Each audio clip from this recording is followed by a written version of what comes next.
Assalamualaikum warahmatullahi wabarakatuh. Apa kabar rekan-rekan semua? Jumpa lagi dengan saya, masih di channel yang sama.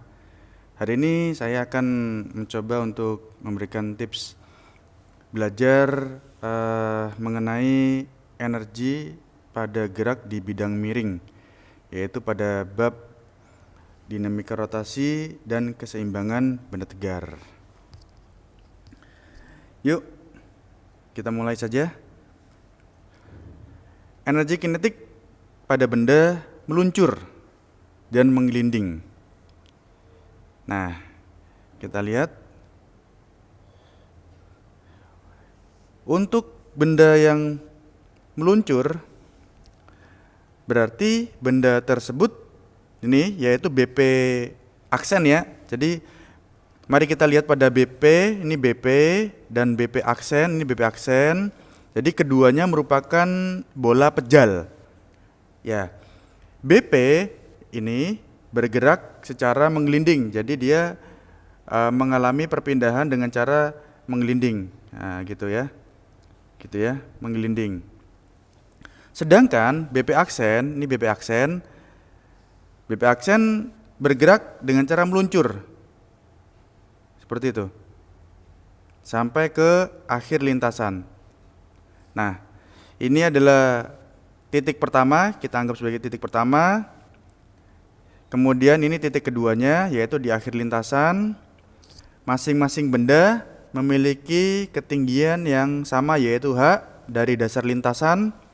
Dan keempat benda, dua-duanya, empat-empatnya itu diam, ya, mula-mula diam. Tapi dalam hal ini kita hanya lihat BP dan BP aksen saja.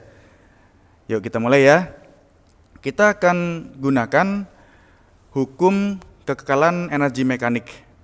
Kita lihat pada benda bola pejal yaitu BP aksen.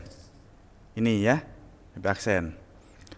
Nah, kalau kita ingat kembali hukum kekekalan energi mekanik yaitu energi potensial di titik pertama ditambah energi kinetik di titik pertama sama dengan ya energi potensial di titik kedua ditambah energi kinetik di titik kedua.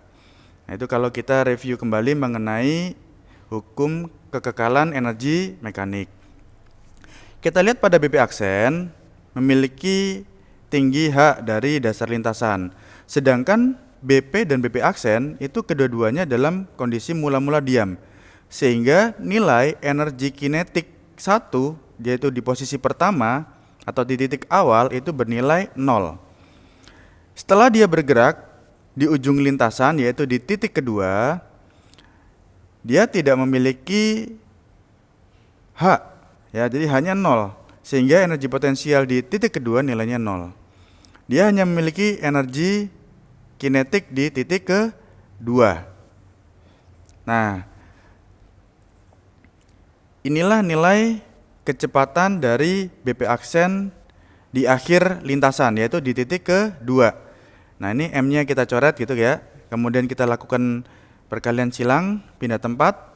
Kita perolehlah bahwa kecepatan pada akhir lintasan untuk BP aksen adalah akar 2 GH. Yuk kita lanjutkan. Nah, ini pasti gambar yang sama. Posisi pertama yaitu ini. Posisi kedua kita lihat sekarang untuk hukum kekekalan energi mekanik pada benda bola pejal BP. Jadi bukan BP aksen. Tadi kan BP aksen kan. Nah, sekarang BP yaitu ini ya bendanya ya. Nah, kita lihat penguraiannya. Untuk hukum kekekalan energi mekanik bentuk awalnya itu bentuk umumnya sama, yaitu EP1 ditambah EK1 yaitu kondisi mula-mula dan EP2 ditambah EK2 untuk kondisi atau posisi kedua di akhir lintasan. Nah, di sini kita akan melihat perbedaannya yaitu pada energi kinetiknya. Pada BP tadi, BP aksen, yaitu energi kinetiknya hanya setengah mv kuadrat. Sedangkan pada BP yang bergerak menggelinding ternyata dia memiliki EKT, T ini adalah translasi, dan EK2R, R ini adalah rotasi. Jadi ketika BP ini bergerak menuruni bidang miring, dia akan mengalami perpindahan secara rotasi dan secara translasi. Jadi menggelinding seperti itu. Nah, kita lihat bentuknya seperti apa. Nah, setengah mv kuadrat, mv2 kuadrat ini adalah energi kinetik translasi, sedangkan setengah I omega kuadrat ini adalah energi kinetik rotasi. Mari saya lanjutkan ya. Nah, bendanya tadi apa? Bola pejal. Jadi bola pejal itu memiliki momen inersia ya, 2/5 mr pangkat 2. Lalu pada pertemuan sebelumnya itu sempat saya jelaskan mengenai hubungan antara omega, yaitu kecepatan sudut, dengan kecepatan linear v, kemudian dengan jari-jari ya, jari-jari. Nah, jika kita substitusikan I dan omeganya pada persamaan ini ya, maka kita akan memperoleh bentuk yang baru. Nah, kita lihat perubahan bentuknya.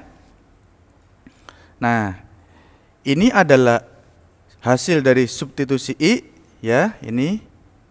Kemudian V kuadrat per R pangkat 2, R kuadrat, ini juga hasil dari substitusi dari omega. Lalu kita lihat bagaimana perubahan rumusnya setelah kita lakukan penyederhanaan. Ini M-nya kita coret ya. Nah, kemudian ini ada 2 dan 2. Kita coret juga, hasilnya jadi seperti ini. Jadi bagaimana untuk kecepatan BP pada akhir lintasan? Kita lihat hasil dari kecepatan bola pejal BP ya pada akhir lintasan adalah 10 akar dari 10/7 GH. Nah, jadi mana yang lebih cepat, ya kan?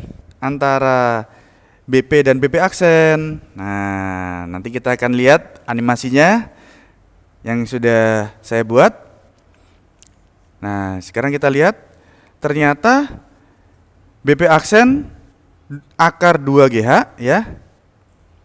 Ini, dan kecepatan pada akhir lintasan untuk BP itu 10/7. Nah, kalau secara matematika bahwa kecepatan dari BP aksen atau bola pejal yang bergerak secara meluncur itu lebih besar daripada kecepatan bola pejal yang bergerak secara menggelinding.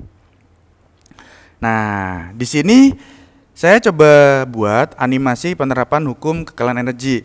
Jadi ada 3 benda yang bergerak secara menggelinding, yaitu ada SP, STB, dan BP. Sedangkan untuk yang meluncur itu ada 1, yaitu BP aksen. Nah, untuk BP dan BP aksen tadi kan sudah saya uraikan ya, mengenai kecepatan masing-masingnya pada akhir lintasan.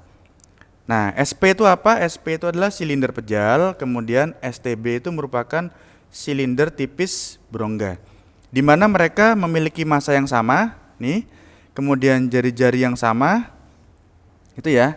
Jadi massa dan jari-jarinya sama, hanya bentuknya saja yang berbeda dan geraknya juga berbeda. Nah, sekarang kita akan lihat nih, manakah di antara keempat benda ini yang terlebih dahulu tiba di akhir lintasan. Nah, kita lihat. Nah, ternyata BP aksen yang terlebih dahulu tiba di akhir lintasan. Lalu diikuti dengan BP, yaitu bola pejal. Kemudian yang ketiganya adalah silinder pejal. Lalu yang terakhir adalah silinder tipis berongga. Nah, rekan-rekan, untuk bola pejal BP dan BP aksen tadi kan sudah saya berikan penjelasan atau penurunan rumus mengenai kecepatan di akhir lintasan. Lalu bagaimana dengan silinder pejal dan silinder tipis berongga untuk kecepatannya? Nah, nanti rekan-rekan coba buktikan sendiri ya mengenai nilai dari SP dan STB. Nilai apanya? Nilai kecepatannya pada akhir lintasan. Oke, selamat mencoba. Jumpa lagi dengan saya pada subbab berikutnya. Semoga yang sedikit ini bermanfaat. Wassalamualaikum warahmatullahi wabarakatuh.